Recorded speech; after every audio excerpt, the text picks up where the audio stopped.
Hey, Gray, where are you? Hi, Mike. I am in North Carolina now. Start of the summer of fun. It's not a summer of fun. Where'd you get a summer of fun from? This is not a thing. Mm-hmm. What it is a hashtag summer of vastly more travel than I would like, not fun. That's the summer hashtag. That's what's occurring here. I don't think you understand how hashtags work. What do you mean? It's a little long. It's a little on the long side. I think I'm fantastic at hashtags. Someone will use that hashtag. Well, they will now. Someone's having that summer too. They'll use that hashtag. There'll be a little group of people who are, also having summers of many travels and not fun, discussing them on a hashtag. That's how it works. I use Twitter. I know how the Twitter works, Mike. Mm-hmm. Sounds like it. But yes, for the moment, I am visiting my parents in North Carolina, and I am talking to you from my temporary recording studio. It means Cortexmas is on the way. Oh, yeah. Summer Cortexmas. One of the 6 annual Cortexmases coming up very shortly. Does it grow? It multiplies. When is that coming up? I don't know. What I forget. When is that? I think it's in August sometime. Okay. So you want the people to know that there's going to be a missing episode in August. I feel like I have to tell them.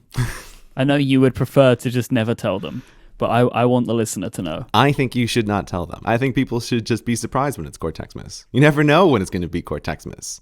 I don't think it's a surprise if something doesn't arrive. I don't think ooh, surprise, no episode. I don't think people think like that. Well, I mean, we know there's the regular, right? There's Christmas Cortexmas, of course, right? There's a summer Cortexmas. And then there are, maybe 8 to 10 random Cortexmases throughout the year. There are many attempts at more Cortexmases around the year. But Mike always pulls me back, people. I'm always trying to eke an extra Cortexmas out of Mike. Innocently messaging him. And now it's like, oh no, we're going to record a show today. So I'm recording a show today with you. And I'm very happy to be here, Mike. I'll tell you something I was very happy about. In the Reddit from the last episode, many people who had applied for the animation illustration position in CGP Grey Industries were posting their videos in the Reddit thread, which was really cool. So there's a bunch in there. I'll include a couple links in the show notes to some threads where you'll find some of the videos that were put in the Reddit. And it was just really interesting to see the different takes that people had, and I really liked it. So I'll encourage anybody else to post in the Reddit their videos that they submitted if they're interested in sharing them, because it was really cool to see. And also I think considering how much we've spoken about this and, you kind of gone through the process, I think it adds a lot of context to kind of the way that it's going through, and maybe people can draw lines as to the type of thing you're looking for by looking at what maybe didn't get through. I think it's really interesting to see how it's evolving. I was kind of surprised at how much interest there was around this, but yeah, I saw a whole bunch of people seemed to be having fun, posting those applications and talking about them. I even saw people were like, it was like a little group of people who were also each critiquing the applications and like giving feedback. The internet always surprises me in these ways, and this is one of those times of like, there was a lot of interest in this and a lot of interesting discussion. So yes, if you are listening to Cortex, presumably this is a thing that is probably of interest to you, since you've stuck with us through whatever it is so far, 2 or 3 episodes of me talking about hiring a person. So yeah, if you want to see a bit more of the behind the scenes of that, Mike will put the appropriate links in the show notes. Whilst we're talking about other people promoting something that they're doing, I would like to promote something that I'm doing. So I have a new project that I wanted to let the Cortex listeners know about. Gray, I have a question, Mike. Mm-hmm. Is it a podcast? It is a podcast. How really could you have guessed? How could you have guessed? I have to say, it seems quite out of character for you to be starting a new podcast. It seems I'm very surprised by this. It's a show called Ungeniused, and Ungeniused explores weird and wonderful Wikipedia articles. So this is me and my Relay FM co-founder, Stephen Hackett. We did this show together in 2011. It was our first ever show together, and we decided to bring it back for a new season. And when you listen to Ungeniused, you will gain some interesting knowledge about things you'll probably never use again. Fantastic. That's what we promise. The first episode is about Action Park, which is probably the most dangerous water park in US history. Oh. But that's all I'm going to say for now. But I want to know more. I want to know more right now. Where do I need to go for this? Relay.fm/Ungeniused. And there will be a link in our show notes too. All right, go check it out, listeners. It's a fun show. It's something kind of different for us. I really enjoy making it, and I think people will enjoy listening to it. We've got some really weird stuff in the pipeline. I do have to say, I've seen a little bit of the behind the scenes stuff, and I can see like you put a lot of work into this one, and it sounds super interesting. What I want to know, Myke, is how on earth do you have time in your schedule for another podcast? How many podcasts is this now in total that you do? 8, maybe. 8, maybe. Well, I forget the number. 1, 2, 3, 4, 5, 6, 7, 8, 9. That can't be right. 1. No, list them out, Myke. Do the All shows. right. What are the shows? What do you do? Analog. Okay, Analog. Bonanza. Connected. Cortex. Remaster.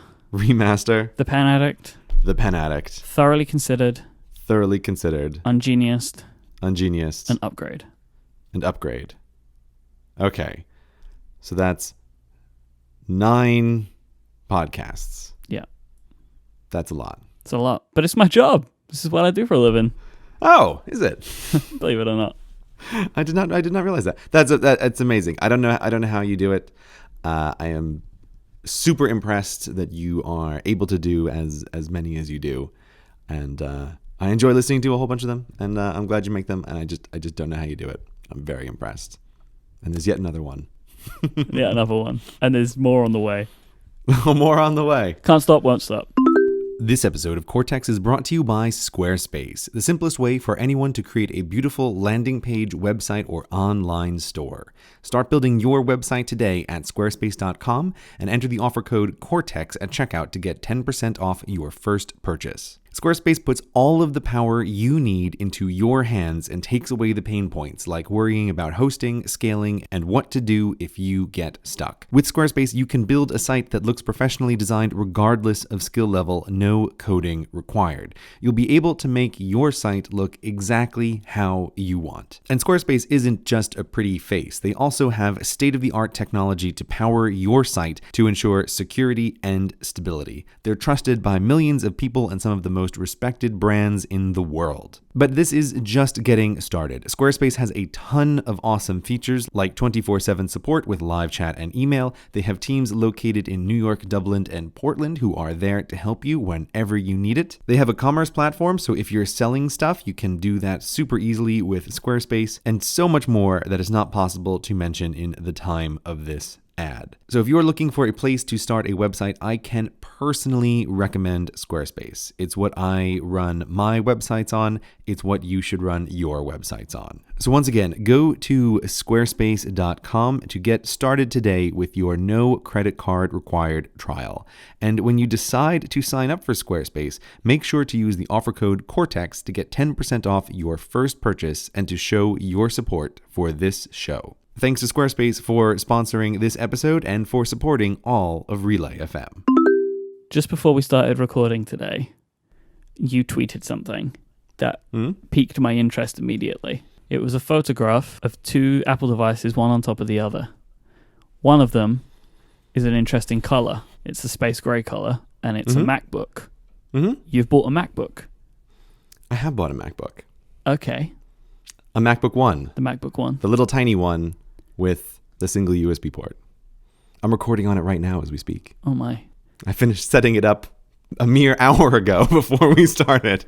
So did you forget to bring a Mac or something on your trip here? I didn't bring a Mac on my trip. I had this shipped to my parents' house waiting for me because Apple stuff is way cheaper in America.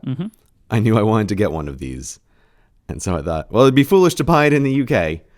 And I won't need it till I'm in my parents' house and I'm recording a podcast with Myke. So I just had it shipped in advance, waiting for me in a little box, and then finished setting it up this morning so that I could be recording this podcast with you right now. Why did you buy this? Why did you want one? I mean, you have a MacBook Pro, right? Okay, yeah, I have a MacBook Pro. Hey, look, no judgment. I have 2 iPads, right? Like, I'm just asking. No. I don't feel judged. But what I feel is I posted this because okay, so I got this little MacBook One, and I brought with me on my travels my 12.9-inch iPad Pro. Mm-hmm.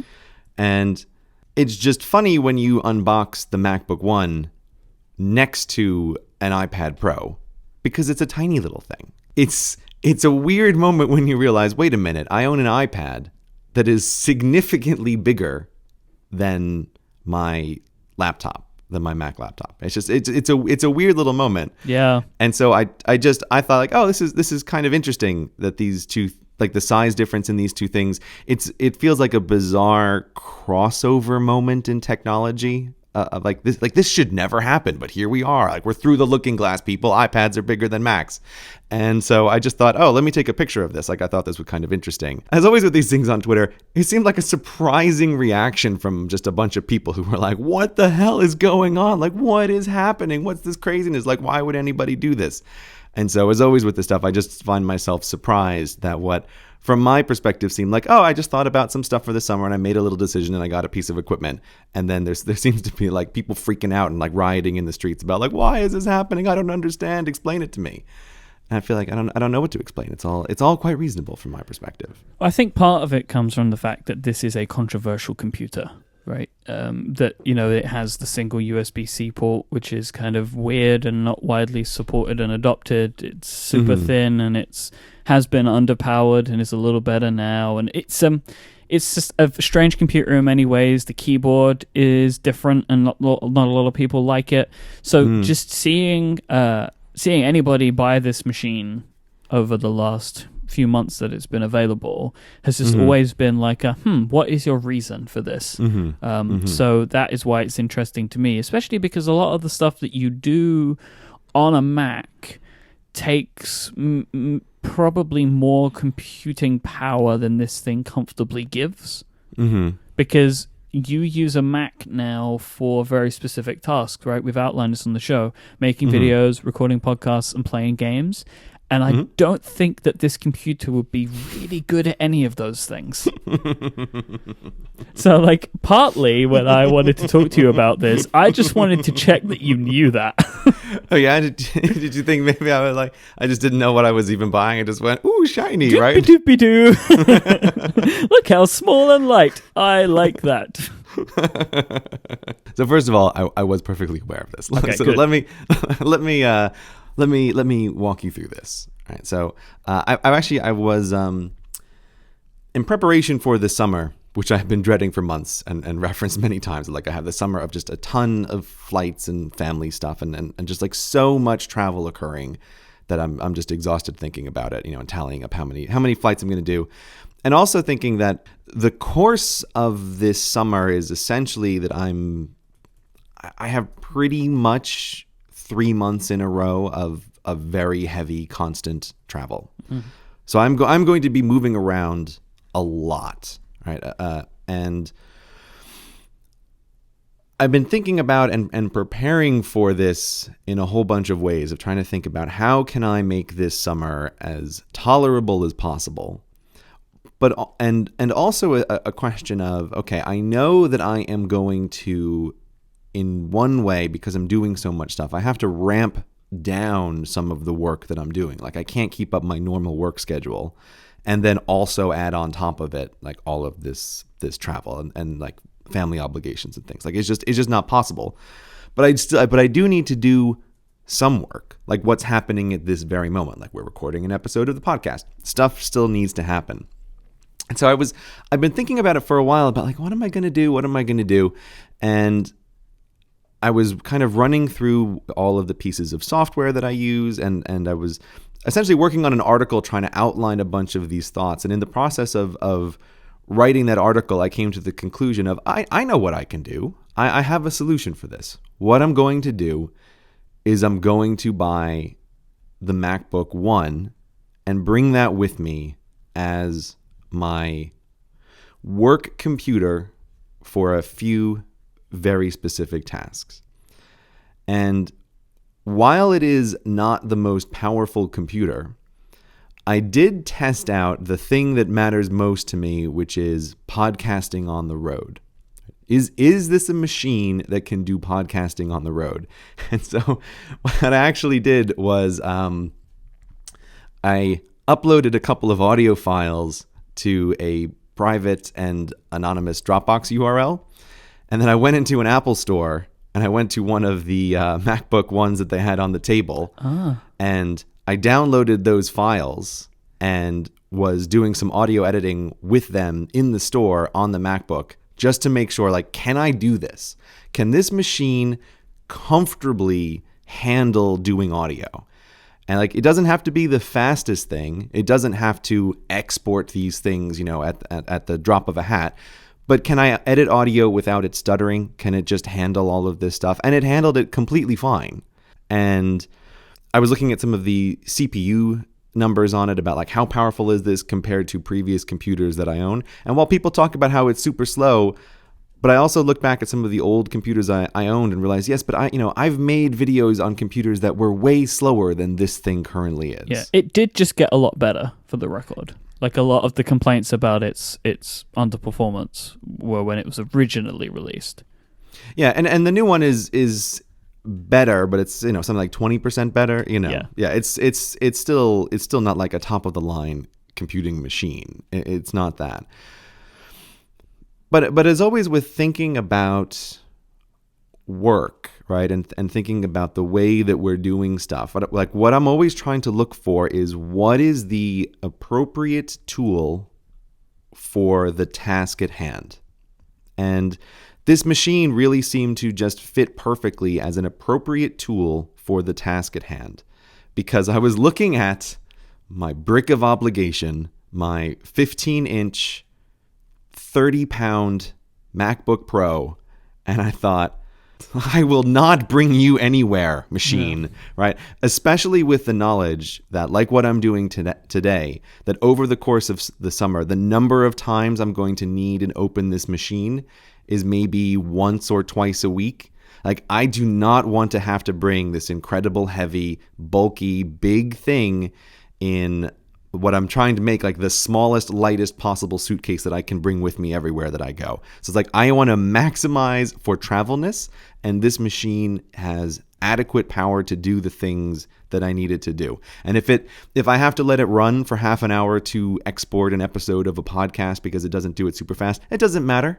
I can just let it run. All that matters is when I'm using it, it doesn't stutter, and it seemed to be the case. And even some of the complaints that people had about this computer, about, say, like the keyboard. And while I don't love the keyboard, it doesn't matter because you don't write on it. Exactly. Doing podcasting, or if I'm doing a little bit of animating or illustrating, I'm not using the keyboard, right? It's like I brought my MX wireless mouse with me to use as an input device for this. Like, I'm not going to use the keyboard. The keyboard for my work is just a row of buttons that happen to do things. If I'm going to type something, I'm going to take out my lovely iPad Pro and I'm going to write something on that because I love that keyboard, and that thing is absolutely fantastic. So even though it seemed kind of strange, I came to the conclusion that this pair of machines, my big iPad and now a tiny little adorable MacBook, is actually a fantastic working pair for me if I'm going to be doing a lot of travel. And I've just was just setting it up and just playing around with it a little bit, and so far it's like, this is great. Like, this thing seems like it's well suited to the task, and I absolutely love how small it is. So far I'm a big fan of the MacBook Adorables. I've gotten close to doing this exact thing multiple times for the exact same reasons. That I am about to go on a trip and I'm going to be taking my MacBook Pro with me in case of podcast editing emergencies. And I couldn't be less happy about this scenario. Yeah. Because I'm taking my 9.7-inch iPad Pro and this like huge honking piece of metal with me. Right. Which feels like, comparatively, it weighs 1 million pounds, right? It really does. Because I wouldn't even know my iPad was in my bag. It really does. So I've considered this for the same reason of, like, honestly now, I only use a MacBook when I travel for podcast editing. So really, I need a computer that is more suited to that exact task. So thin and light is exactly what I'm looking for. But I've held off on the MacBook. I was going to get one, I thought to myself, when they were revved. So the one that you've just bought. So it would be a bit more powerful. But now there are like rumors on the horizon of the new MacBook Pro. And basically, if that is much thinner and much lighter than what I've currently got, it's going to be an improvement, even if it's not the thinnest and lightest. Right. And it will also have the power that I'm used to. So I'm going to wait to see what that looks like, but I'm considering doing the same thing because I think if anybody can draw some kind of like overall feeling that me and you both have, and you know, people say that I seem to agree with you a lot. It's because I'm super reasonable, that's why. Well, of course. I think if we just think about some things in the same way, and one of those things that me and you really seem to agree on a lot is having the right tool for the right job. Yeah. And the MacBook Pro that I have right now is not the right tool for the right job because it is big and heavy because it's powerful, right? It has the maximum power, but I don't need maximum power. I need maximum portability now. Right. Because I'm only using this machine when I am away from home. So I need the best machine for traveling. So if the new MacBook Pro, the thin and light MacBook Pro, isn't thin enough and light enough, then I will go the MacBook route. What you say there, it makes me think of the sunk cost fallacy, of where people overvalue investments that they have made in the past for a thing that they are working on when thinking about decisions today. And so the way you think about it is, you and I have each in the past bought MacBook Pros because I got mine 2 summers ago when I was looking at a similar thing of like, I am going to be away for the summer, but my work was also relatively different then, and I was planning on doing a significant amount of work. And it's like, okay, well, this machine is the best machine at that time to get. I'm going to be working on it a bunch. I'm going to be doing a bunch of animating. Like I was using it as a primary production machine back then. So it's like, okay, so I got that, whatever it was, 2 years ago, I think. And I own that machine. And so in some ways it feels foolish to just get another tiny laptop, but it's a case of sunk cost fallacy. If I didn't own that MacBook Pro and I was standing in an Apple store, laptopless, and looking around and thinking, what is the best computer for me to take with me this summer? There's no way I would pick that MacBook Pro, right? It wouldn't even be in the running as a possible machine to take. And that's an example of like trying to reframe decision making in the context of now, and like what are the resources available now? What are the requirements for what you need now? What is the best solution to solve this problem now? And like don't get distracted by the sunk cost fallacy of like, oh, I used to do things this way, right? Or I happen to have this equipment currently. It's like, no. What is the solution now that is the optimal solution for this problem?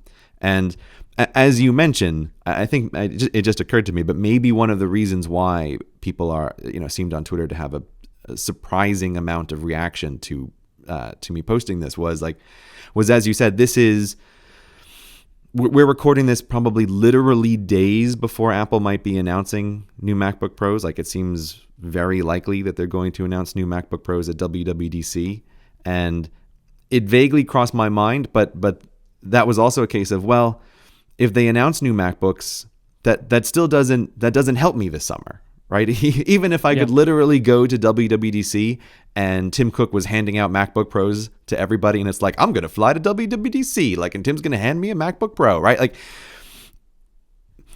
even if I could get MacBook Pros on day one, it doesn't change the fact that, well, there's some things that I need to do before their announcement, right? It's just like, well, I need a computer now for things that happen this week. And if I bring my MacBook Pro, that means I'm traveling with this MacBook Pro for at least 5 weeks before I come to a break where I could swap over machines. It's it's not going to happen. It's not going to happen.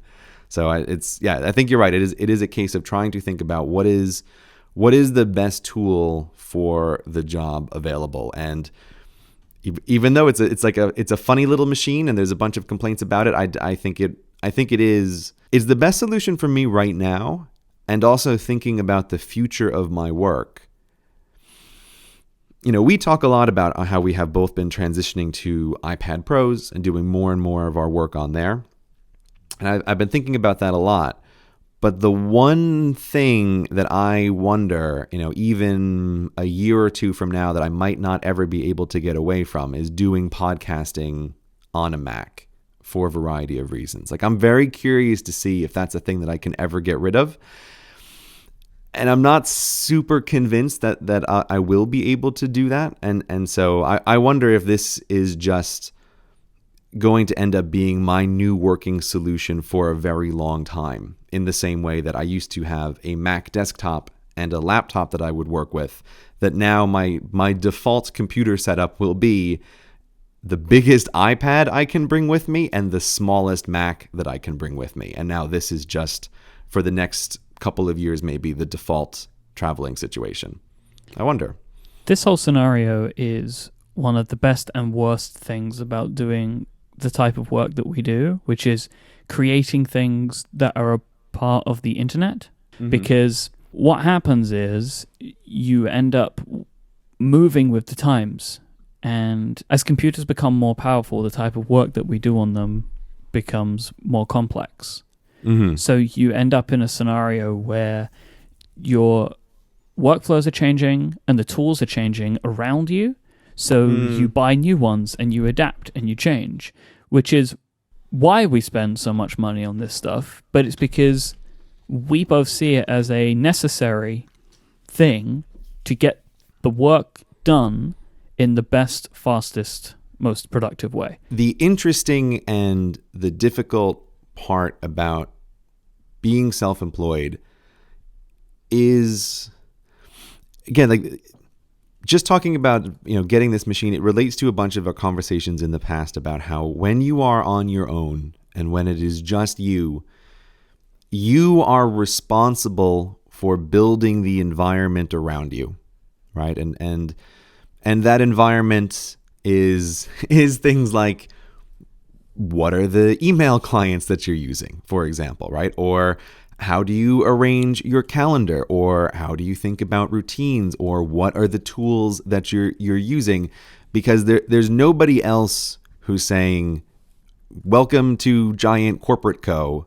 Enjoy using Outlook Express forever. And that's just not a decision that you make. Mm-hmm. It's like every tiny bit about the working world and the environment that you are operating in is under your control, which is amazing, but it is also your responsibility and obligation to continually reevaluate as part of your job. I think it's really interesting that there's this phenomenon. I don't have a better way to describe it. It's how I notice that things can become invisible to people, like things that are just either the way they do stuff or objects in their environment. It's like if you're, for example, like with this laptop of having an old MacBook Pro, it's like the MacBook Pro can in a way become an invisible thing that you just don't think about or you just don't reevaluate.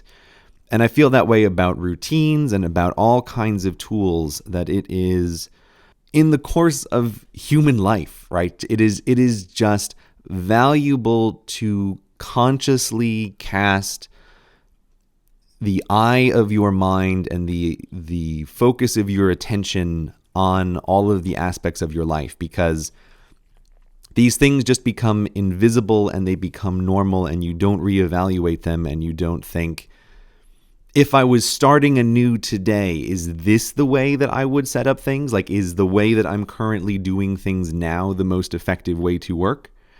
It's just very, very useful to consciously refocus your mind on these things from time to time. And it is not easy to do. Like it's not easy to do, but I think it is a useful endeavor, and it's partly why you and I do this show together, and we talk for many hours about, in some sense, seemingly minor decisions about which tool is the best under which circumstances.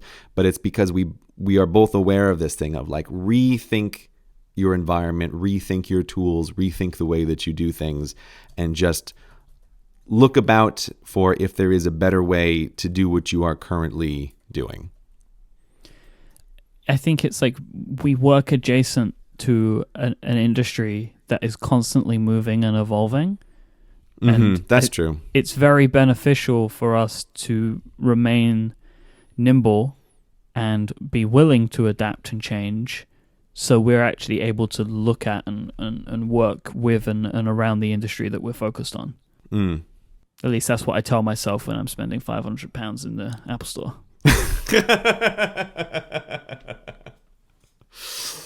Whatever you got to do, man. Whatever you got to do. I do have one thing to say, Myke, about this MacBook Adorable. Is that what we're calling it now? Well, it's adorable. It is. I like it, though. You know, but it's like, it's so funny because I just keep thinking, like, look at this big, powerful, like, iPad Pro. It's such a beast. Like, it's an amazing work machine. Yep. And then next to it's like, oh, look at that adorable little Mac. Oh, look at that little guy. Do you know, that's how I feel about my 9.7-inch iPad. I have more feelings towards it because he's so little. Right. There, slight tangent here, but I remember reading years ago that this is an actual human cognitive bias, that humans are more forgiving of problems with objects that are smaller than objects that are bigger, just inanimate objects. So that if a thing that is a smaller physical object doesn't work perfectly, humans are much more likely to forgive it than a big object that doesn't work perfectly. So, but it's like, I can feel this bias in me looking at these two devices. It's like, hey, little guy. Hey, little Mac. You up for recording a podcast today? Like, can you do this? Like, let's give it a go. Like, let's give it a try. Right? Whereas if I was trying to do something on the iPad Pro, the big one, and it didn't work, it'd be like, you need to do this right every time, buddy. Like, come on. We're all relying on you here. You know, it's just like, this is not an appropriate feeling for inanimate objects, but it totally is. So along those lines of, hey, buddy, are you up for the podcast today? The thing that did not occur to me as I was setting up the MacBook Adorable just this morning, finishing before we started, is that it does only have one port, and that one port is connected to my microphone, and we are rapidly running down the battery on my never fully charged MacBook Adorable. So will we get to the end of the show before my battery runs out? Stay tuned to find out. Do we have sufficient time? It'll give me a warning, you know. Don't you worry, buddy. Let's just keep going. What's next on your list, Myke? You... I can hear it in your voice. Well, now I got something to worry about now. No, you just don't think about it. What's next? This episode of Cortex is brought to you by Igloo, the intranet you'll actually like. With Igloo, you don't have to be stuck at your desk to do your work. You can manage your task list from your laptop during a meeting, share status updates from your phone as you're leaving the client site, and access the latest version of a file from home. These days, everything is mobile, and your work should be too. Now, you're probably listening to the sound of my voice, possibly at work, and probably while using a terrible, terrible intranet. Igloo is not like that. Igloo allows you to make an intranet feel like a place that you actually want to get work done. It's surprisingly configurable, and you can completely rebrand it to give the look and feel of your team. And as an intranet, it's not separated from the outside world. Igloo also integrates with services like Box, Google Drive, and Dropbox. So if you're at a company right now with an intranet that you just cannot stand to use, you want to go find whoever is in charge of making this decision and tell them about Igloo. And when you do, tell them to sign up at igloosoftware.com/Cortex, so Igloo knows where you came from. It's time to escape that intranet that you hate. Go to Igloo right now, and you can use it for free for any team of up to 10 people as long as you like. igloosoftware.com/Cortex. And thanks so much to Igloo for supporting Cortex and all of Relay FM. You recently put out a new video, which was a kind of different style, different kind of, even from a business perspective, type of crossover video with, in a nutshell, Kurt Gazat. Kurt's Gazat. If you talk, long-time listeners will remember me and you trying to pronounce this channel quite some time ago. And you put together a video about the left brain and right brain, which people should go and definitely watch. But rather than talking about the video itself, I'm interested in why and how this came about, this like kind of 2-part crossover video. So, Philip, who is the main writer behind Quartz Gazette, he and I have been sort of colleagues and business associates for a while. I don't remember exactly how we met in the first place, but I don't know. We've known each other for maybe about a year and a half at this point. And we had always just vaguely talked about doing some kind of collaboration at some stage. And like I think with many YouTube creators, you don't necessarily know what it is that you want to do, but it's useful just to have it in the back of your mind about, is there an interesting thing that we can do? And so every once in a while, we would just talk and sort of discuss projects that we were working on, sometimes because we were trying to make sure we didn't accidentally overlap with each other. Which did occur sometimes of like one or the other of us trying to avoid a topic because we knew that the other one was doing it. Because it's like, boy, we don't want to get messed up with that of releasing a video the day after on the same thing. But at some point, we eventually came across these two topics. One of which is about how your mind may be composed of these separate, autonomous, smaller elements. And then he was thinking about a video about how your physical body is composed of these separate, autonomous, smaller elements that like exist in and of themselves. And as we were talking about it, we realized, oh, this is nice. Like these are related, like they're two sides of the same coin. They both are touching on the notion of how you as a person are not as singular as you think you are. Like you are a combination of a bunch of smaller things that can exist independently of what you think of as you.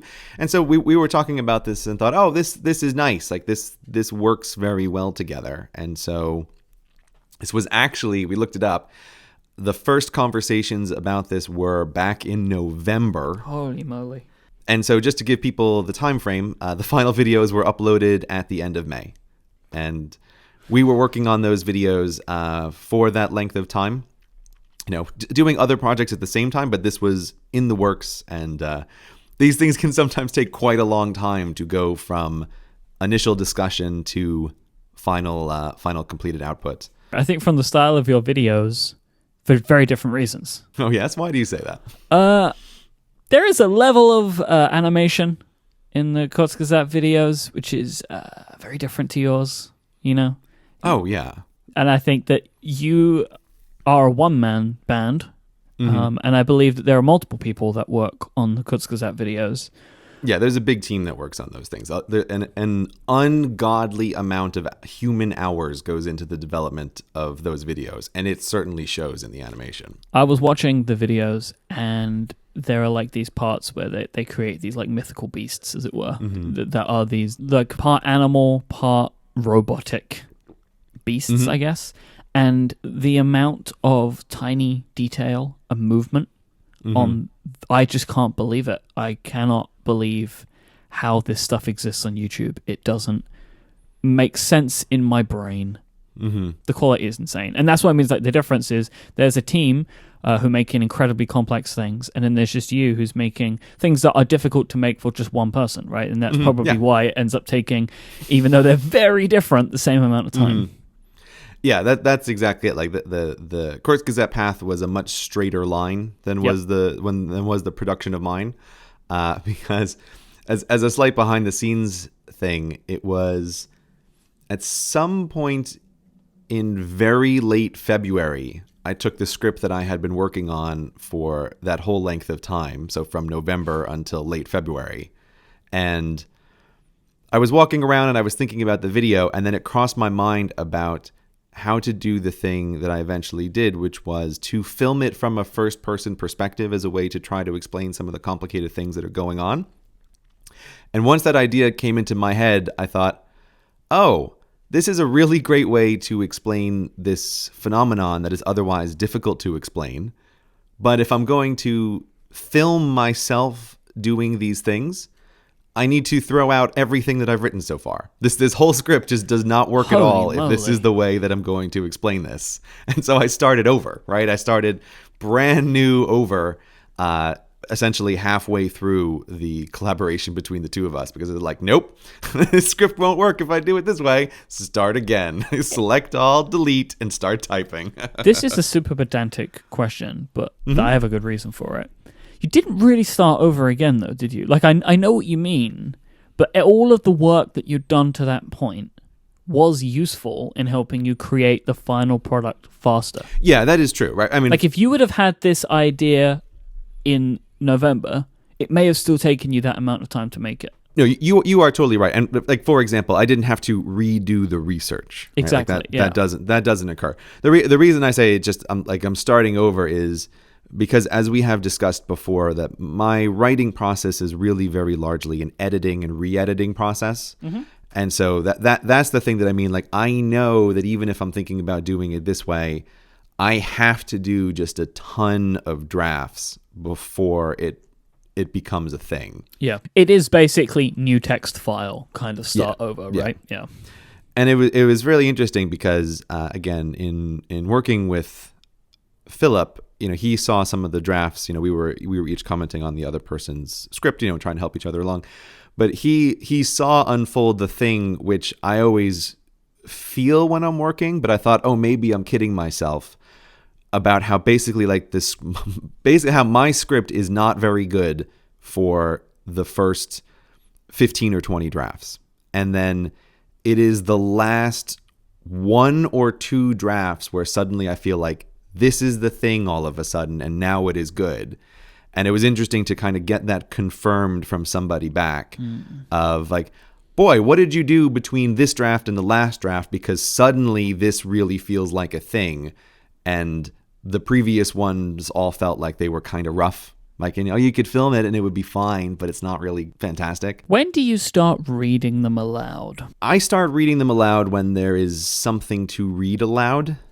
So I usually end up writing, depending on the script, something like 5,000 words of garbage, let's say, of just like thoughts of how to explain stuff.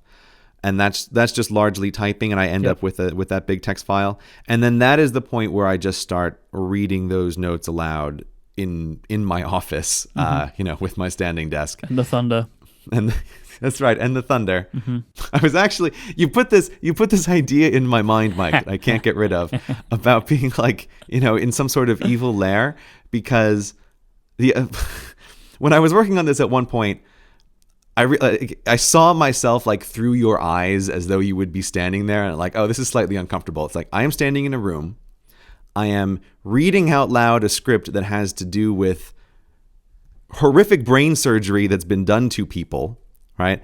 I'm making gestures with my hands about how I think this is going to go on the screen as I am reading out loud, as I am playing thunder sounds, and I was also playing like this classical violin album of Bach recordings. No. I was like, for a moment, it's like, I see what I must look like to Myke in this moment. Let me talk about your brains. Yeah, it's just, there's someone inside you working against you.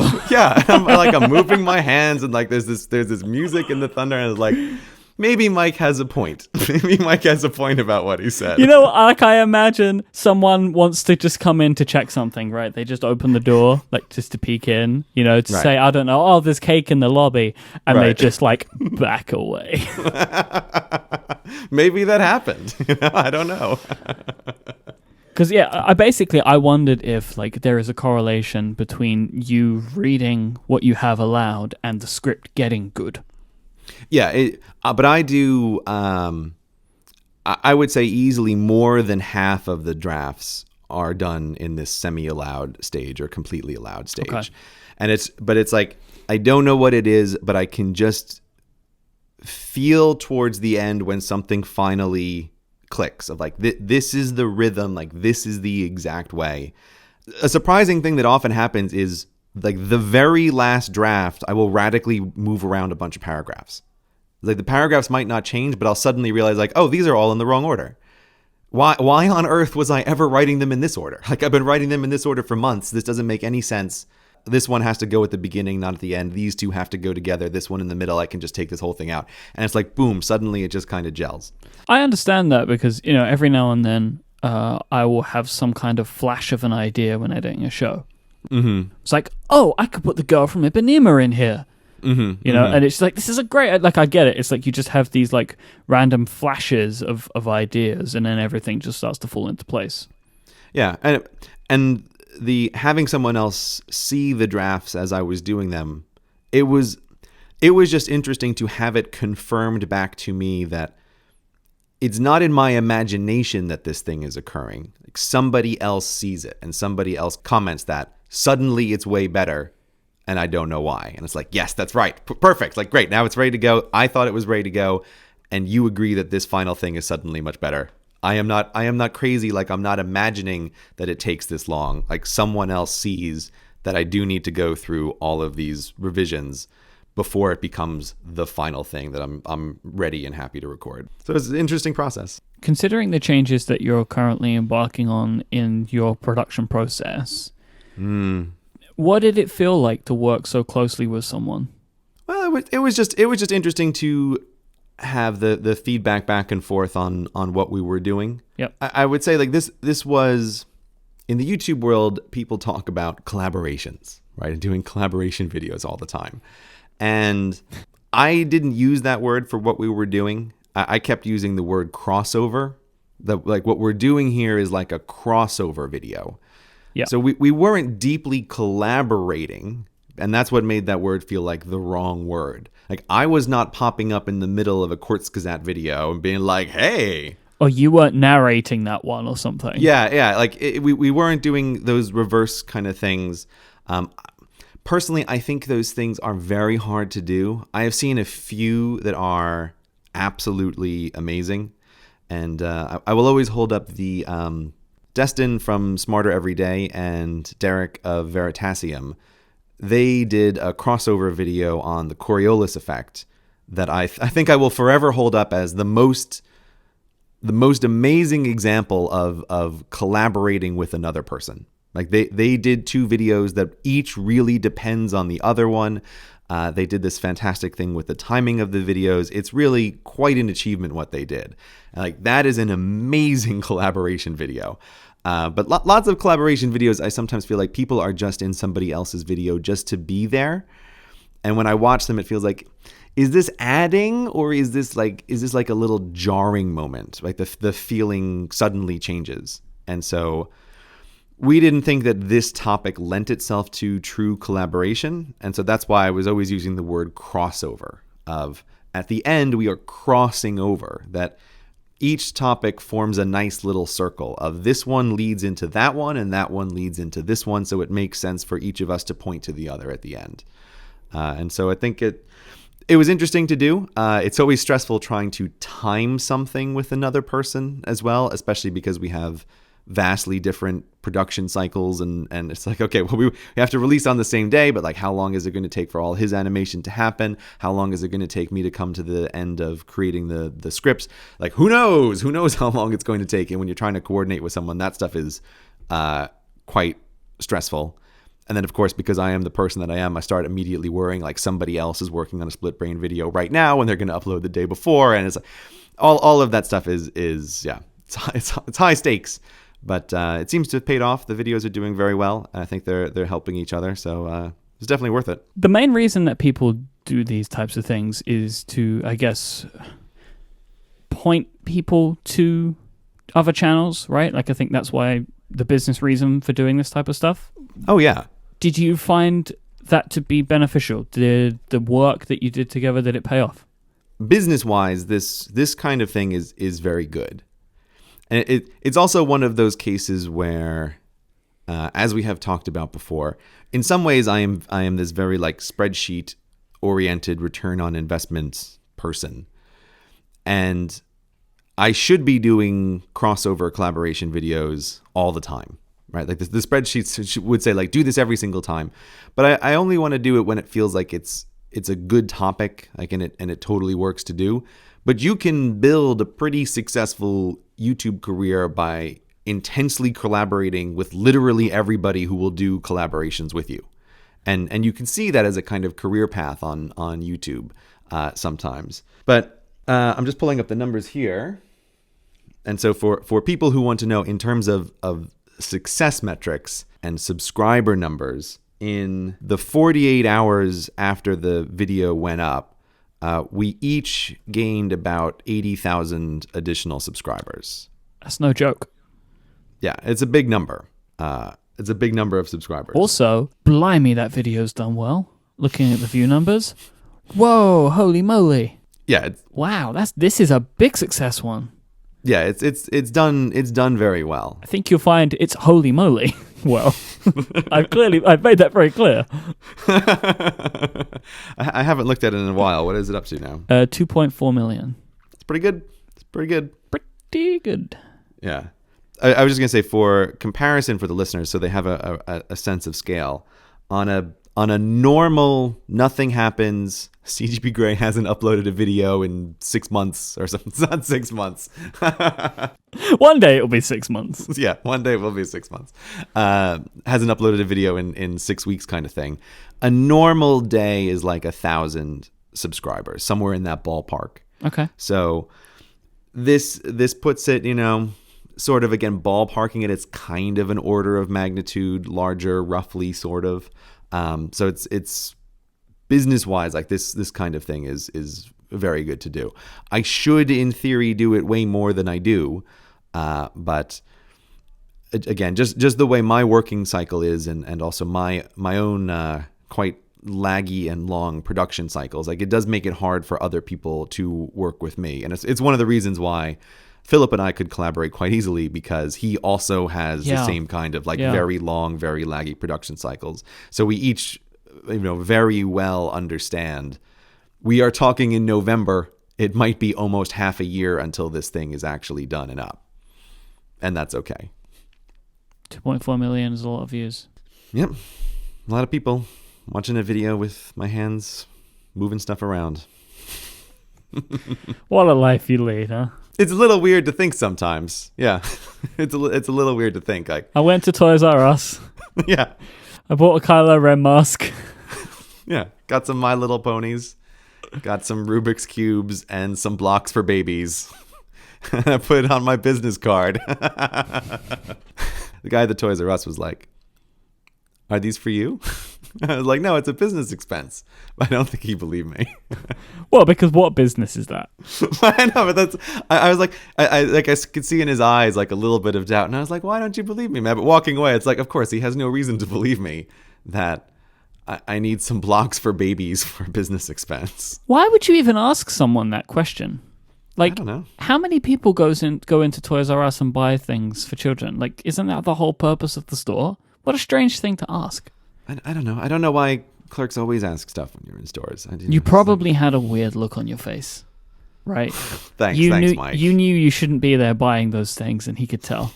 Is that what you think it was? That's what I think it was. Is that why clerks always talk to me everywhere I go, because I have a weird look on my face? Is that what you're saying? Like the idea that magicians, when they're pulling somebody out of the audience, they pull the person who looks the most awkward, right? Like, they can just tell, like, I'm going to get this person because they clearly don't want to do this. I expect that that's the kind of face that you have when you're interacting with anybody in a retail environment. So people just instinctively want to ask you questions because you look like you don't want to be there. Maybe that's why. That's my experience everywhere I go. People want to talk to me about things. You need to work on that poker face. Yeah. But if I am ever at a magic show, I always do my best to give the guy on stage like a death stare. Like, I will look right into his eyes. I mean, like, I'm thinking thoughts like, "You don't want to pick me, buddy," right? Like, looking right at him, just like blank face. I am not your person. I figure that's like the fastest way to communicate it. Every now and then you say something that, like, the phrase is funny to me, and this time was every time I'm at a magic show. How often? This is you're secretly in the magic circle. Nobody knew. I was just thinking, like, I saw Penn and Teller. Oh, I've wanted to do that. Is that in Vegas? I saw them when they were in London a little while ago. That was probably the last magic show that I was at. I would love to see Penn and Teller. Yeah, but I'm also thinking of like Cirque du Soleil shows and things like that. Like, they're all just the same kind of, like, someone is getting pulled on stage. Like, it's all in my brain. It's all filed under like magic show, right? When they're pulling someone on a stage, like, this is what this is. even if it's clowns at Cirque du Soleil or whatever. Do you call them clowns? I don't think clown's the right word. No, Cirque du Soleil has the clowns. They always have clowns. Do they? Have you seen these shows? Yeah. I don't like clowns, and I've never been to Cirque du Soleil. Okay, well, don't go. That's my recommendation. If you don't like clowns, don't go. I'm not going. I don't like the clowns either, but it's the same thing of like, I want to make them feel like, don't pick me, buddy. It's like, I'm the weirdo in the audience who's looking right at you with a deadpan face. Like, I'm trying to signal that I am not the person you're going to have a fun time with if you pick me. I will be the most resistant. Exactly. I swear to God, I will. I want to signal like I will be lots of trouble and no fun for you. Look elsewhere. Look elsewhere. I'm going to push stuff over. Today's episode of Cortex is brought to you by Casper, a company focused on sleep. Casper has created the perfect mattress that it sells directly to you, the customer, eliminating commission-driven inflated prices. By cutting the cost of dealing with resellers and showrooms, they can make their mattresses extremely affordable and with excellent quality. In fact, award-winning quality. The mattress was developed in-house, it has a sleek design and is delivered in an impossibly small box, so you can very easily get that mattress from the door to the bedroom. I mentioned award-winning.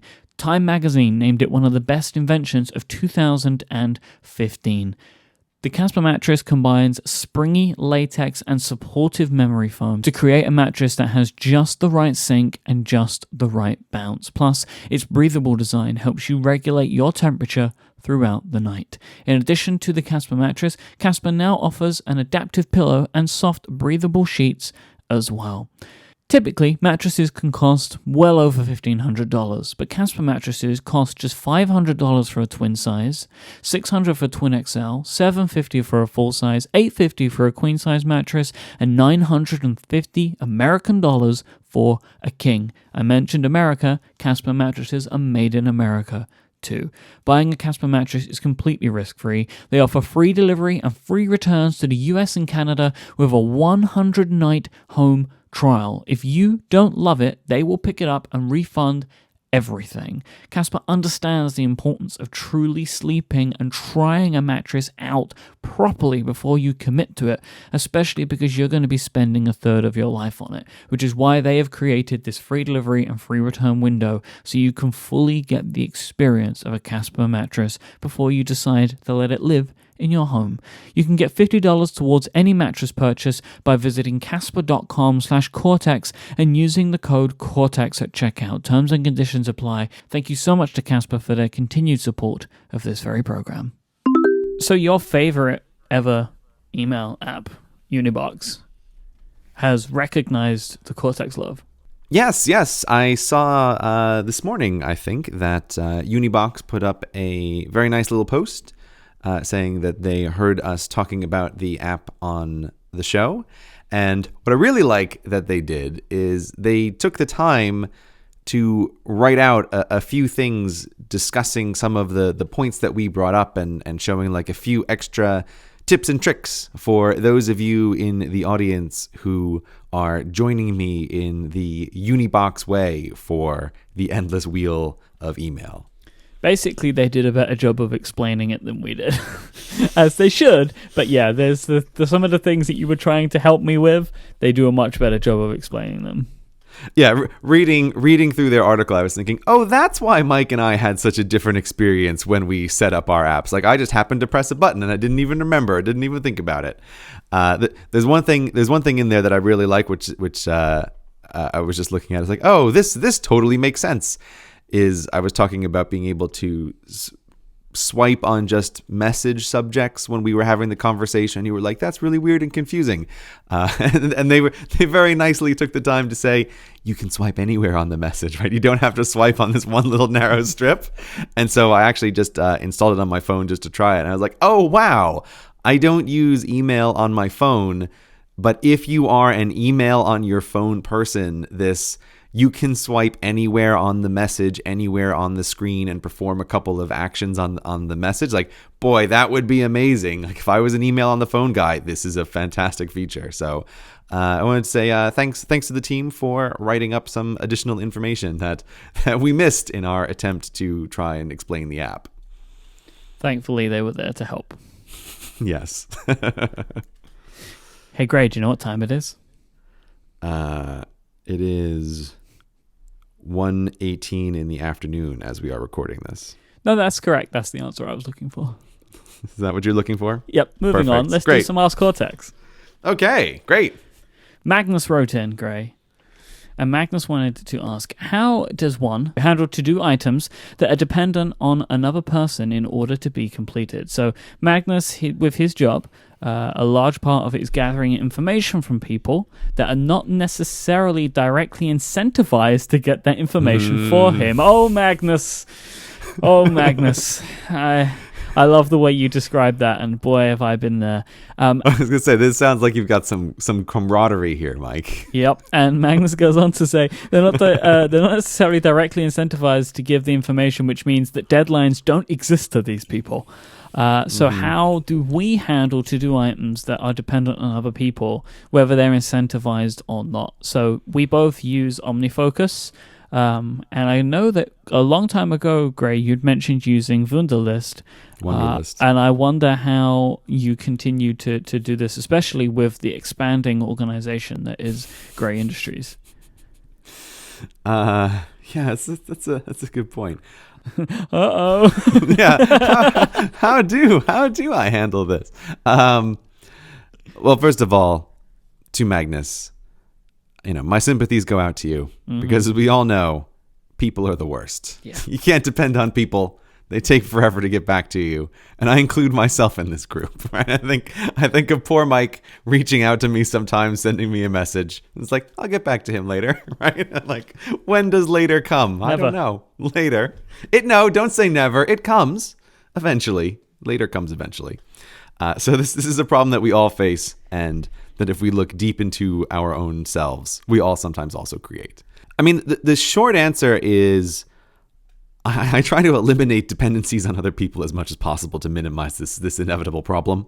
But when I do have something that I need to keep track of, like the other person needs to get back to me on this thing, I have a context in OmniFocus that's just called waiting.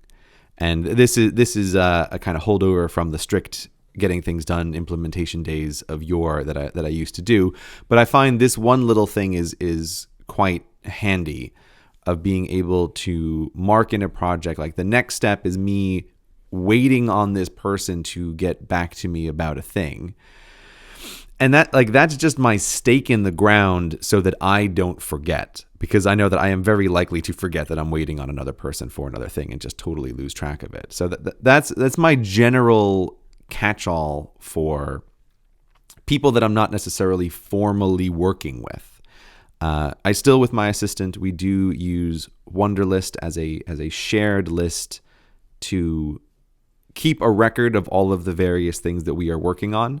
And she really likes that app. I really like that app. I have to say, I highly recommend, if you are working in probably a very small team. I'm not sure Wunderlist would scale very well to a large team of people, but maybe for 5 or less individuals, I think it's a fantastic little app for keeping track of who is doing what.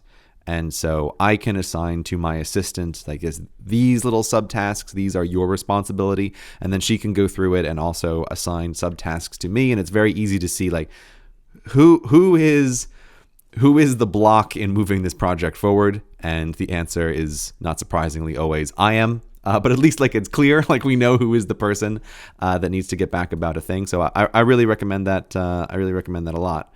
But to the later part of his question, I'm much more interested in what Myke does about this, because in terms of incentivizing people, I would just have to go, like, shrug my shoulders. Like, I have no idea how to get people to do what you want if they are not incentivized to do that. And so I am hoping to learn something from Myke in the very next moment about how to make that happen. The incentivization portion of this is very difficult. If you're working within an organization... This is like office politics stuff. Yeah, that's the only way you can do it. So, in my experience, there are 2 ways you can incentivize people. You can either be really nice, or you can loosely threaten them. Is this actually your advice? The threat usually comes in the form of whomever has direct line management control. Oh God, is this like the stuff I used to see at schools? Like, let's CC somebody's boss on this. Like, Yes. Is that what you mean? Oh, It's the God. only thing to do I have found. And I would very rarely use worst. this.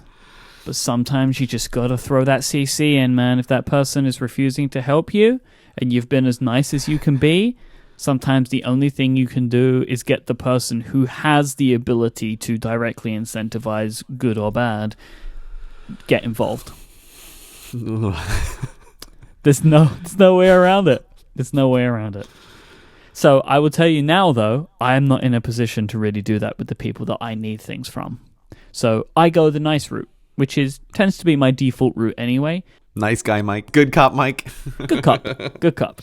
I'll bug people where I need to, like send them emails. But eventually there's only so far you can go. But I don't use the CC anymore because it doesn't really work for the type of stuff that I'm doing. So I'm sorry, Magnus. I will say though, just from the idea of from a handling tasks perspective, I have tried Wunderlist and I agree that it is actually quite wonderful, but. That's so good. But you gotta stop that, man. It's awful. No, I will never stop. My problem with it is I don't like having multiple to-do apps to check from a dependency perspective. Now, many people will point out the amount of to-do apps I have on my screen, but they're different things for me. They're like reminders and to-dos. Like my to-dos are all in one task management system, and that is OmniFocus. Like that is where my stuff needs to be done, goes in there. Things like take out the trash, things like remember that TV show is on, that sort of stuff lives in Due, right? Like I see those as different types of things completely, but the things that would go in an application like Wunderlist are like tasks. They are things that for me mentally live in OmniFocus. So when I'm waiting on somebody to do something for me, I put that in OmniFocus. So like discussion is had, and then task of check with X about Y goes in my personal OmniFocus. Yeah, tool wise, I agree with you there. That is the one thing that I don't like about using Wunderlist is that feeling of I can't in OmniFocus always have an overview of everything that's occurring because there's this subset of tasks that have to live somewhere else because they are being worked on by another person. And I don't like that split very much. I would prefer if in OmniFocus there was a way to say share a list with somebody else. And I understand that's not a thing that's probably going to happen. But so that is a little bit of a downside. But yeah, I find like it's the only way to keep track of that stuff. But yeah, in theory, I would want absolutely everything to be in one spot. And I actually also recommend doing the thing that you're talking about here of separating out a lot of those smaller tasks and like those reminder tasks in something else. And I have it's actually over the past few weeks I used to use Do for that, but I've actually been migrating a bunch of my little reminders and tasks like take out the trash, do some laundry, that kind of stuff. I've been migrating them over to my old friend To Do. And taking advantage of some of its little reminder and nagging features to bug me about things at certain intervals. What an interestingly overpowered application for tasks like that. Yeah, it is comically overpowered for that particular purpose. And in theory, I should be all of these names are terrible. In theory, I should be using Do instead of To Do to solve this problem. But because of the number considered 3Do. Yeah, I know.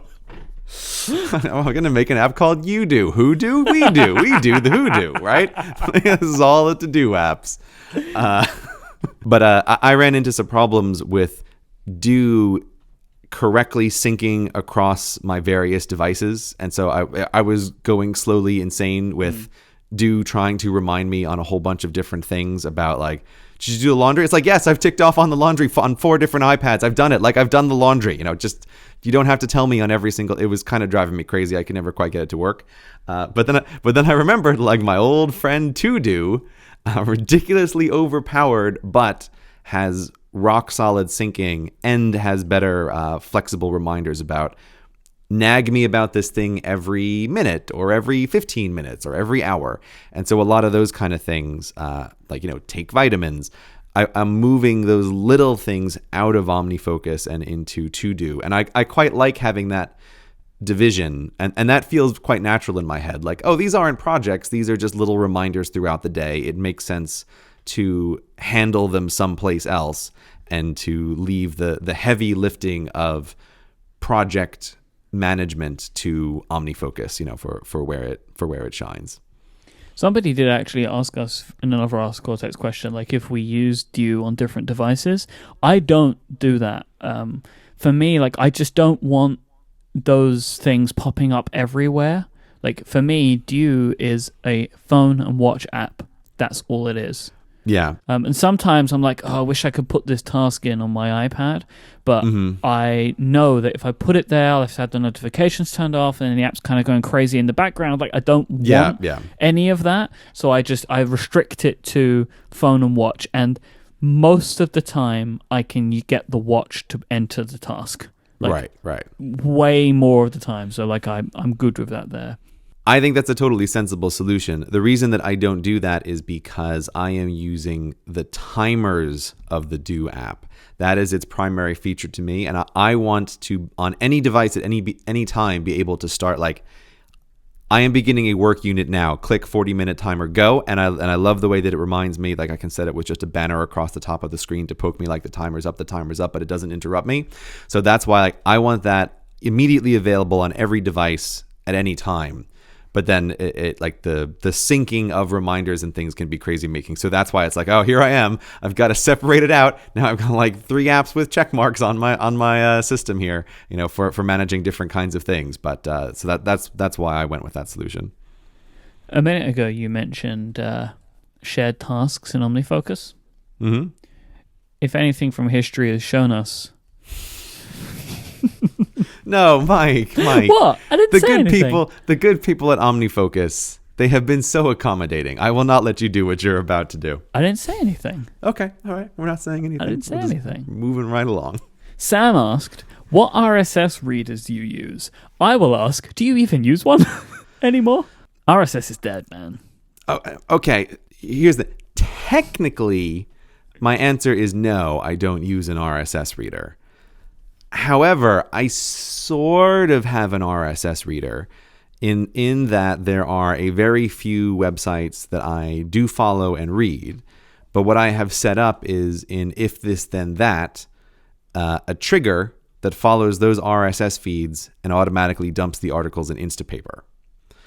So I sort of don't have an RSS reader, but I sort of do because I have a small number of handpicked websites that I want to read what they have.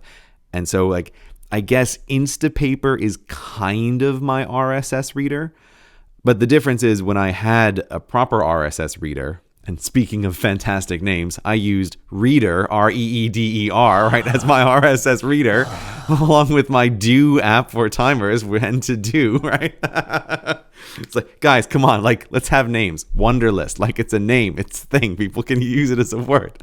Yeah, no, it's not Wunderlist. It's not Wunderlist, Mike. But so when I did have Reader, Reeder, as my RSS reader, at that stage, I had just tons and tons of RSS items for all kinds of things, and I had little sub-smart lists, and I like to be able to blast through a bunch of stuff that I follow that way. It's like I don't use Instapaper like that at all. I think I have maybe 5 websites that are automatically dumping articles into Instapaper, and all of those websites, like if they post one thing a week, it's a lot. So it's ridiculously low volume. But so you don't have anything. RSS serves one purpose in my life now, and it's podcasts. That's the ultimate RSS use is for podcasting. So Overcast is your RSS reader. That's effectively, yes. It's the only application that I use, I believe, that has any kind of RSS. I still subscribe to Feeder Angler. Like, it's still there, right? Like, I have an RSS thing in the background. I used to use probably Reader and Unread as well. I've used those applications in the past. They're fine apps. I just don't read news in this way anymore. So what I found out was I would find every article I needed because I read Twitter. Yeah. Everything I need to see comes through there. Most of the time it's for RSS feeds that I was never subscribed to anyway, right? Like it would be something that came from Bloomberg that I would need to read, but I don't subscribe to Bloomberg's RSS feed because it's too much. Or, The Verge, I would want to know their stuff, but in an RSS reader, it's like, oh, here's like 50 things that I don't care about for the one thing that I do. So I follow a bunch of Twitter accounts for, sites that I like to read, including the blogs of my friends and stuff. And, it's like I will subscribe to Casey List's Twitter account. I will follow Marco's Twitter account, Steven's Twitter account, and I get everything that I need to get that way because Twitter is just what I read and it's where I get that stuff. The idea of opening up an RSS application and looking at all of the things inside it just doesn't serve a purpose for me anymore. Yeah. I remember when I first signed up for Twitter a while ago, I remember having this feeling like I don't really get Twitter. Like I was having a hard time figuring out what purpose does this serve in my life? Like what am exactly am I going to use this for? But I do remember at some point it dawned on me that this is RSS for non-nerds. Like this is in some ways a much easier RSS-like system. It's not as complete as RSS, but it's way easier for a normal person to sign up to a Twitter account and follow a bunch of sites that are interesting to them and then be able to log on and see stuff. And I remember that was the first time that Twitter started to gel for me of like, how do people use this? Why do people use this? And so, yeah, I used to think like, oh, Twitter's nothing like RSS. When people say that one has replaced the other, that doesn't make any sense because RSS has all these features. But now it's like, no, I think it really has. Like, I think Twitter really has supplanted the need for RSS in, 99% of the population that would be using an RSS reader. Joel asked, what fonts do you use in your spreadsheets or any document that requires formatting?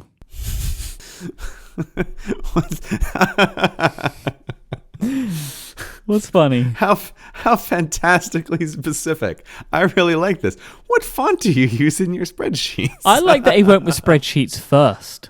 Yeah, well, that's what's making me laugh. Is I don't know what font I use in my spreadsheet. It's whatever the default one in Numbers is. Bingo, I have right. no idea. If I'm using something like a Numbers spreadsheet or a Google Docs spreadsheet or whatever, I'll tend to just go with whatever the standard formatting is. In stuff like Google Docs and Quip, like they have a bunch of options. I just choose, a sans serif font that I like the look of.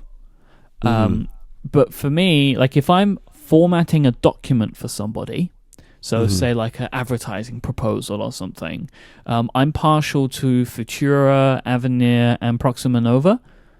As fonts that I like to use. I think they're nice. A couple of them actually fit in with the kind of the fonts that we use on our website and stuff like that. And I just like those fonts a lot. So I would format those like for external documents and stuff. But outside of that, I tend to just go with the defaults. I appreciate a good looking font, but I'm not a font nerd in such a way that I will go out of my way to put a nice font on my like Google sheet that tracks some rubbish that nobody else needs to see. I like the way you phrase that. Like, I'll appreciate a good-looking font when it's walking down the street, but I won't go chase after that. I'll turn my head at a font. Yeah, exactly. But, I'm happy with the fonts that I've got. Doesn't mean I have to go after new fonts. Yeah, that's what I'm hearing. I'm a nerd after all. For lots of internal stuff, I usually find that the default is fine. I don't really care. But I'm trying to run through mentally. It's like, but there are places where I am picky about fonts. And I realize I have three things, which is 2 reading things and writing. And so in my mind, when I'm reading articles in Instapaper, well, that just has to be a sans serif because articles are less serious than a book, and a book requires serif fonts. It's just like, does this make sense? No, it doesn't make any sense at all. But it's totally a thing in my mind. Like, I cannot read this book in sans serif. This book is not being serious enough. And then if Instapaper, when I install it on something new, like if for some reason has the serif font installed by default, I feel like, oh, come on, who are you kidding, Article? You are a serif font, right? You're not putting on all of these airs with these serifs. No, I will only read an article in sans serif font, not serif font, right? So that's two places where I do have a preference for books, serifs, articles, sans serifs. And then for writing, it is the one place where I am a little bit picky about the fonts that I use. And I like to write with a good programmer font. So if I say a font is fixed width, Myke, do you know what that means? Yeah, kind of. People have explained this to me before. I can't really see the difference in a lot of this stuff, but I understand what people are saying. Yeah. Right? That all the characters are a fixed width apart, right? Right. Is that it? Yeah. This goes back to the olden days of computing and when you could fit characters only in certain places on the screens, like because of the way the programs were written. Or actually, what I think of is like the old style notice boards in train stations where they're rolling over a bunch of letters and to spell out the name of a town. That is a place where you would write use a fixed width font because you want all of the letters to be approximately the same width. Otherwise, it'll read strange if on a board that's flipping over letters, you have a thin I that's just floating in the middle of its little box. And on one side of it is like a big fat O taking up all the space. Right? It looks weird if they're not all the same size. And for some reason, when I am writing, I really want a nice fixed width font. And so there are a whole family of fonts that are designed to do this for programmers, because if you are a computer programmer, there are many advantages to being able to look at the length of the line that something that you have written and knowing approximately how many characters it is, knowing that you can compare the line above to the line below about how many characters are in it. And so for a long time, I have been using Inconsolata is the name of a font that I quite like for as a writing font. There's a few others out there, but if you're the kind of person who cares about this stuff, if you just Google programmer fonts, you will find there are a bunch of options of different fonts that you can try out that are nice for this sort of thing. And so on the iPad, for anybody who is wondering, because the iPad has a limited number of fonts, there is an app called AnyFont that will allow you to install a custom font that you can then use in other applications. And so that's how I'm able to get a font like Inconsolata onto my iPad to then use in the writing environment, even if it's not built into the iPad by default. Samuel asked, what kind of headphones do you guys use? Which made me think, are you back to using headphones? Because you remember when you took your time away from the internet, you also kind of stopped listening to stuff, right? So you weren't using headphones. I remember when me and you met up that day and you didn't have headphones on and I was very confused. Are you back to using headphones again when you're kind of walking around the town? When I'm walking around on the town, I like looking at fonts. Yeah. I have 3 headphones that I can recommend for very specific purposes. Are you ready? Oh, I'm so ready. Okay. Big, heavy-duty headphones, which I've mentioned before on the show, are the Bose noise-canceling headphones, which are worth their weight in gold when you are on an airplane and there is a crying baby, because their noise-canceling can mute the sound of that baby and make it like he's sitting way further behind you than he actually is. And those are the headphones that I'm also wearing right now as I record, because they're nice and big over-ear headphones. So I think of these as like the heavy-duty headphones. I'm recording a podcast, or I am on an airplane trying to artificially create more space between myself and the people around me. They are fantastic. But because they're noise-canceling, they are, I think, a legitimate hazard to ever wear outside. Because if you have them on, you will not hear cars approaching. You will not hear any kinds of warning sounds. It is very easy to be oblivious with these outside, so I cannot recommend them under those circumstances. I strongly believe if you wear noise-cancelling headphones outside, it is just a matter of time until you get hit by a vehicle. Yeah, it really is. I have done it on occasion if like I don't have anything else available to me. But the first couple of times I did it and I had them on my head all the way, I realized like, whoa, you cannot do this. You have to have one ear open to the world. Otherwise it's like you're just asking to die, right? It's all you're doing. But even with one head, with only one ear covered, I still don't recommend it.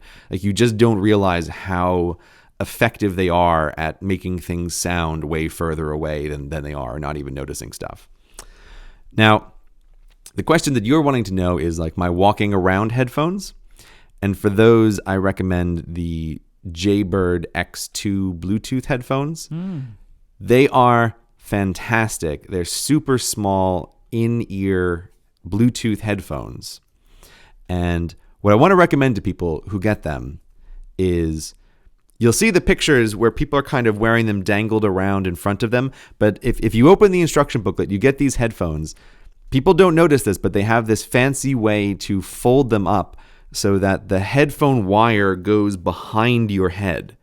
So you just stick the two headphones in your ears and you can run the wire over the top of your ear and around the back of your head. And those headphones are fantastic. Like I'm not a huge audiophile, so I don't care a lot about these like super high sound quality. Like I can't speak to that. They seem fine from my perspective. But the thing that I love about them is they are ridiculously small. The battery genuinely lasts for a full workday out in the world. And they're really light and they're really comfortable. They take a little while to get used to. Like I push these on people. I'm like, no, you got to stick with it. Like you got to try it out. You got to just go with it. It's going to be weird at first, but you're going to like it. And I have yet to fail with convincing someone that if you give these a shot, they are great. And they're especially great for something like the gym.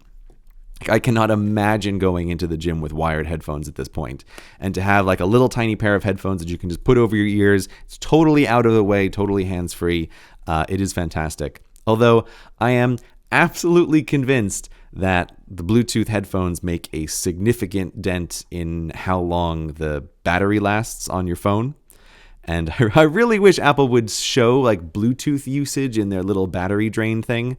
Because it's like I can tell this makes a big difference, but I would love to know how much of a difference, like how much of the battery is the Bluetooth headphone using from the phone. I don't know. So that is the one downside, but otherwise I quite like them. But I have one more wild card recommendation, Myke. Ooh, wild card. My wild card recommendation is a headphone called the Trex Titanium. Have you heard of this? No, I've never heard of this. Why are you laughing already? The name sounds weird, so I expect it's going to be really weird. These are Bluetooth headphones. What on earth? They are not over-ear headphones like the Bose noise canceling. They are not in-ear headphones like the Jaybird headphones. They are outside of your ear through the bone on the side of your head. These headphones. Bone vibration type things, right? Right. Yeah. So this comes from there's a demonstration that I used to do as a physics teacher with kids, which you may or may not have ever done this, listener. This may or may not have ever done this in school, but with tuning forks. That was fantastic to really freak out kids sometimes because some kids reacted like really poorly to this, which is great. You take a tuning fork, right, and you strike it so it makes a little noise. And then you pull up like it's a magic class, a volunteer from the audience, right? Like, come up. And you take the tuning fork and you put it against the side of the kid's head, sort of by the ear, just in front of it. And what happens is the subjective experience goes from, I am hearing a sound that is coming out from the outside of my head, to I am hearing something that is originating from inside of my head. Right? Suddenly your brain has a hard time placing where the sound is coming from. And for some people, it places the source of the sound as in the center of your skull, which freaks some people really out badly. Where they're like, the tuning fork's in my head. Like, what? I know. It's like, no, it's just on the side of your head. It's coming from inside the head. Yeah. But if you think about the way your brain works, right? You are able to place where sounds are in the world. And this effect of vibrating the bone that's in your head, your brain can interpret it as the source of the sound is located in the center of your skull, which is not normally a place that you hear sounds emanating from. So some people react really weirdly to it. But the Trex Titanium headphones reproduce that effect a little bit of creating a source of sound that feels to some extent like it is coming from inside your head. It is not coming from outside of your head. Now, the interesting thing about these headphones is that they leave your ears free. There's nothing blocking your ears, even when you're just wearing it over your head. And so, the reason that I have these headphones is because when my work office starts filling up with a bunch of people, I don't want to be playing loud thunder sound storms and music in this environment, so I do want to put on headphones, but I also want to hear myself speak. So I got these headphones because they don't block the ears, and so I can still hear music or hear thunder sounds and also very clearly hear myself talking while I'm working on a script and writing a script. So these headphones are very, very strange. Yeah, I'm sure the look of these headphones definitely don't add to the whole weirdness of the scenario that you're in. Yeah. Oh, he's also wearing his crazy future visor too. That's good to know. These things don't really occur to me until you say them, Mike. Like, oh yeah, I can see this. This is why you need me in your office. No, I do not need you in my office. But so anyway, these headphones they're very interesting. They're very different. But this is going to be one of those things. What I mentioned it as the wild card of you're either going to love it or you're not going to like it at all. But like you may be a person for which this sounds like exactly the thing you want. I really want to try these. I do really want to try these. This is because I've never experienced that before. Mm-hmm. But I don't know if I really want to £110 try them. Right. Next time we meet up, I'll remind me to bring them along. Mm-hmm. And I'll bring along the headphones. You'll try the headphones. We'll do the spreadsheet thing just like I promised. I haven't forgotten, Mike. We'll do that. And so you can try out these various things. One of the applications that they mention on their website, which I think is really interesting, is for blind people. That this allows, if you are blind, for you to be able to listen to a source of audio while not blocking the primary way that you know where you are in the world, right? Of hearing what's going on around you. Basically, so you can listen to music without sensory deprivation. Exactly, right? Yeah. It's like it's one of those things like it would never have occurred to me, but it's like, yes, this is a fantastic feature if you are blind. Like these are the headphones you never knew that you wanted and must be amazing to use.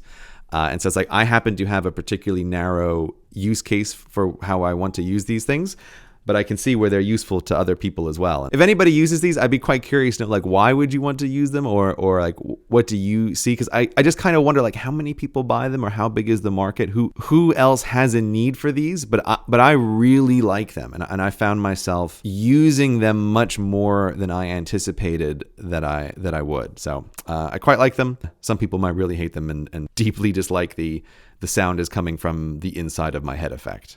So my headphone picks are nowhere near as interesting. You should have gone first, Mike. I know. You should have gone first.